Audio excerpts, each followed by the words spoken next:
3D printers. Very new, probably haven't seen them before or heard of them. Have you? Seen one on the program. Seen one on the program? Okay, so not a lot known about it. Firstly, you're going to need a 3D model to print.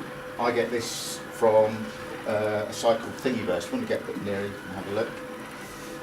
This is a depository where people can upload and download 3D models of their choice. Cars, bits, upgrades for phones, etc. Download and print them directly to your 3D printer.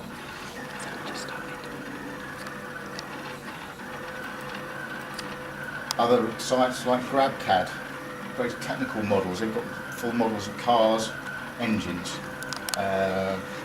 These printers aren't capable of printing this yet, but it won't be long before they are. And there are commercially available printers that will print these models off for you. These are all open source as well, so you don't have to pay to upload or download any of these models.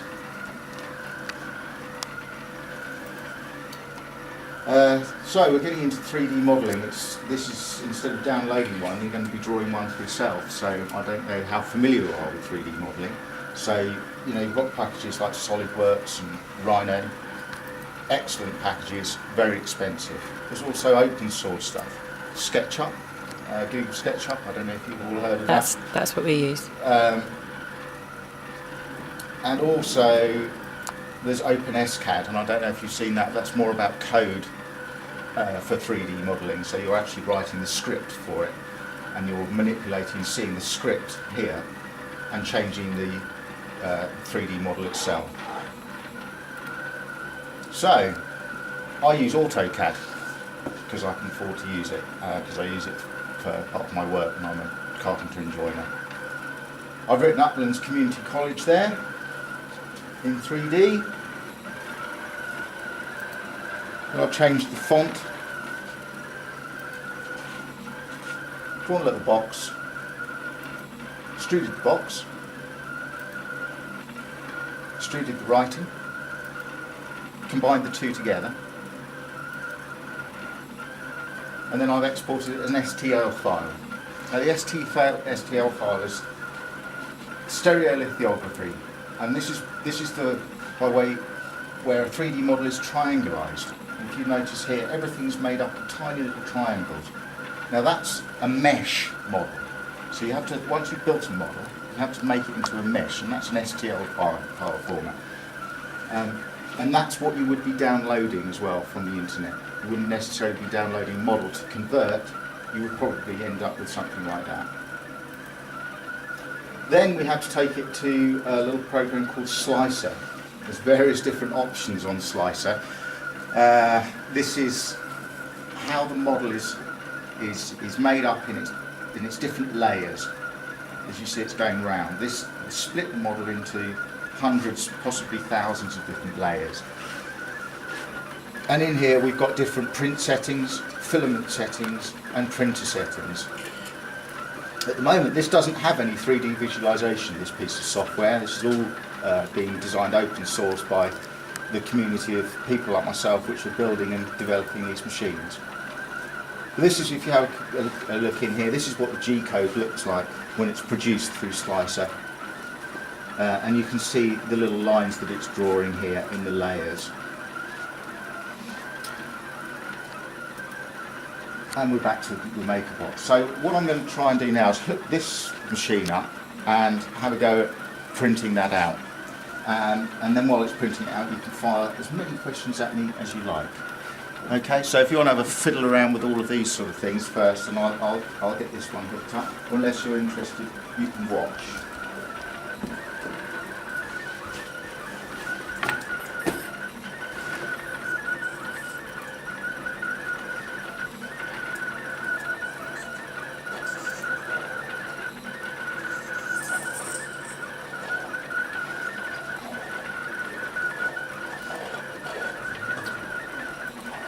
This is Repetier Host. This is a 3D visualization software for integrating with the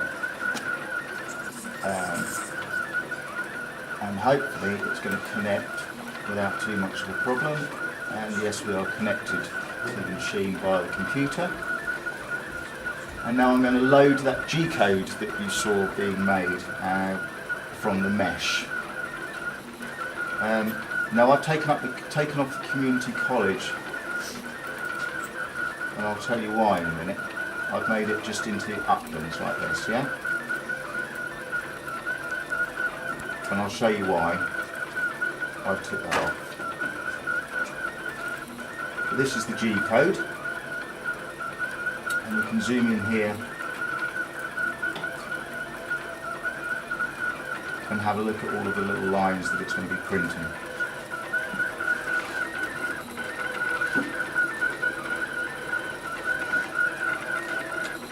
And now I'm going to run the job.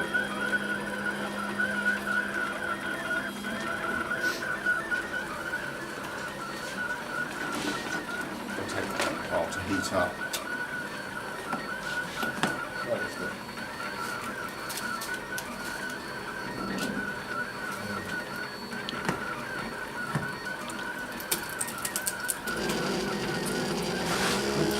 Stuck on there.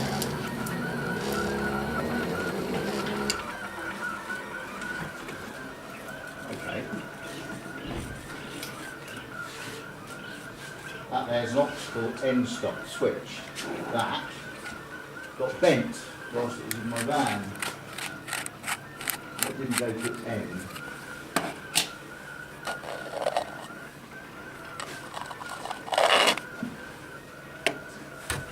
Home in again.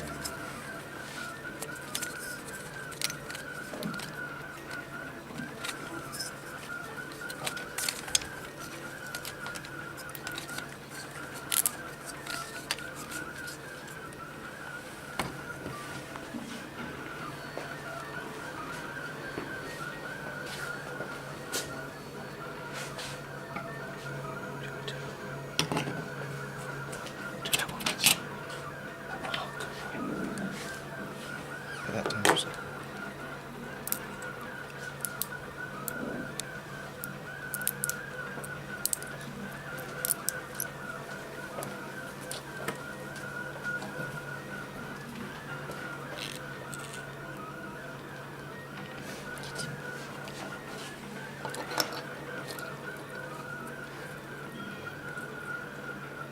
That one I really like.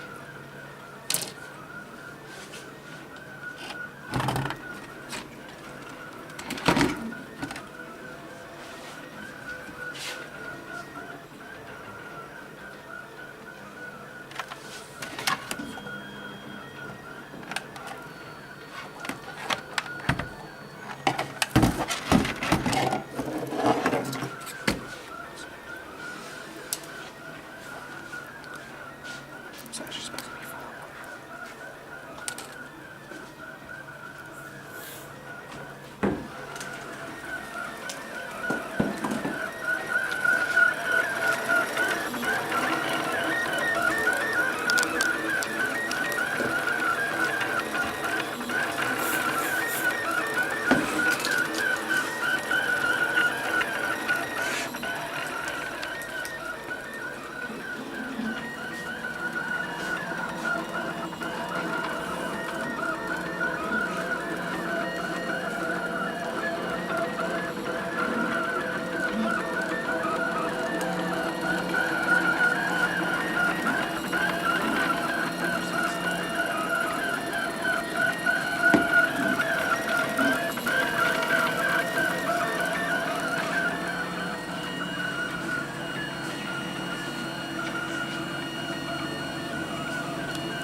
Unfortunately, the print bed doesn't seem to have been levelled very well, so I will just try that again.